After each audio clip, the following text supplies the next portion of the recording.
This series we will be in the epic country of Iceland. We rented a 4x4 vehicle that we could sleep in and hit the Golden Circle. The Golden Circle is the most common tourist route to circle the nation and see as many sights as you have time for. Join us on our 2-week journey throughout Iceland. One of the first destinations was Geysir.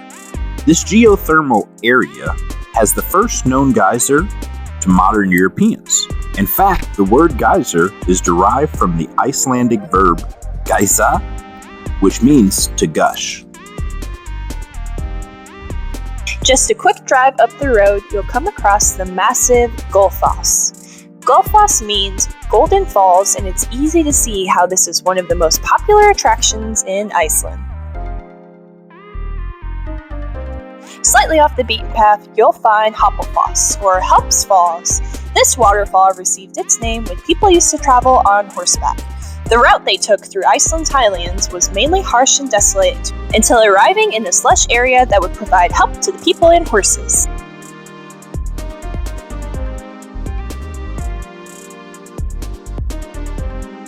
With Iceland having over 10,000 waterfalls, it's hard for most people to pick a favorite. For us, it was easy. Haifoss. You'll find this dramatic waterfall in a remote location off the main road, but it's worth going to. Haifoss, or Tall Waterfall, is over 122 meters tall, which makes it the 4th tallest waterfall in all of Iceland. Very close to Haifoss is Granni, or Neighbor Waterfall, which is not as tall, but just as special looking. Back on Route 1 in South Iceland, you'll find Seljalandsfoss. Seljalandsfoss is known by many as the most famous in all of Iceland. It has been featured many times in popular culture, most prominently in a Justin Bieber music video and the TV show The Amazing Race. Sticking to the coast, we then came to Skogafoss. Skogafoss is one of the largest in all of Iceland in terms of water flow. It is a reminder of where the former Icelandic coastline used to be. After the line receded, it left the sea cliff we see today as the Great Waterfall. Just a few minute drive from Skogafoss, you'll find Kvernufoss. This less visited neighbor of Skogafoss is a beautiful, half-hidden away, 30-meter high waterfall. It does take some hiking to get back to it, but well worth it to see the water thundering over the moss-covered cliffs.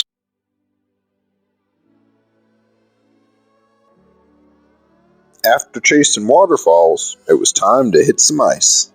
Vatnajokull is an outer glacier of the larger Vatnajokull ice cap. We're out here exploring this glacier. Smari in his yellow rain jacket.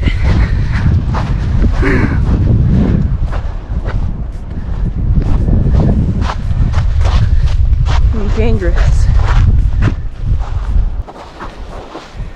God, it just goes.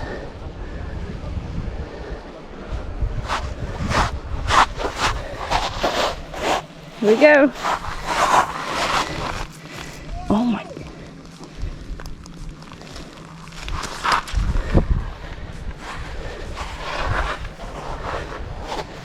Our next stop was at the Solheimasandur crash site. It took us about 45 minutes to hike back to the site. In 1973, a U.S. Navy plane was forced to land because of severe icing conditions. All 7 crew members lived, and the aircraft has remained relatively intact. Once we got our history fix covered, we hit the road again, heading towards the town of Vik. Vik is a small town on the south shore of Iceland. We highly recommend checking out the neat town and stopping at the soup company for a warm meal. The town also has gorgeous ocean views and iconic black sand beaches. The black sand is from grounded down volcanic rock and goes for miles and miles along the coastline. Just off the coast, you'll be able to see the incredible rock formation called Reynisdrangar. Back on the saddle, we made our way to Fjadrargljufur. Fjadrargljufur, or Feather River Canyon, is about 100 meters deep and 2 kilometers long. You can date the canyon's origins back to the Ice Age.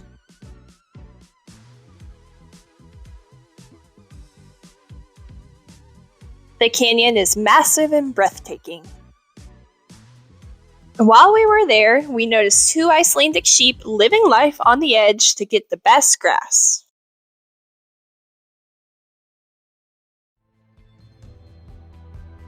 Our last destination was Vatnajokull National Park. This is one of 3 national parks in Iceland and the largest. The glacier the park is named after is the largest in Europe outside of the Arctic. The main site for us in this unique national park was Svartifoss. Svartifoss is Icelandic for black waterfall. The waterfall is surrounded by dark lava columns which gave rise to its name. These basalt columns make this 20-meter high waterfall one of the most picturesque locations in the country. Staying in the national park but driving up Route 1, we found Jokulsarlon. This glacial river lagoon is known for its beautiful blue water and being dotted in icebergs. Lucky for us, we saw harbor seals enjoying the sunny day in the lagoon.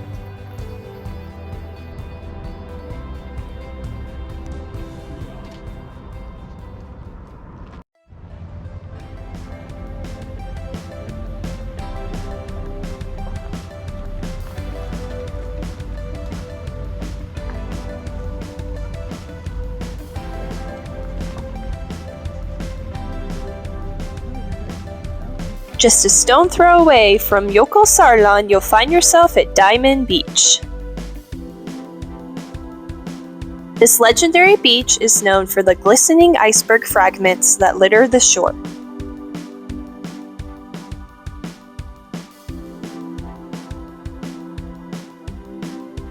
The best time to come is later in the day when more fragments have drifted ashore.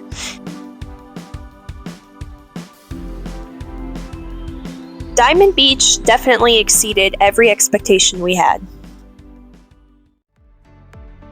Thanks for watching, and be sure to tune in next week for part 2 of this series. Make sure to subscribe so you don't miss it.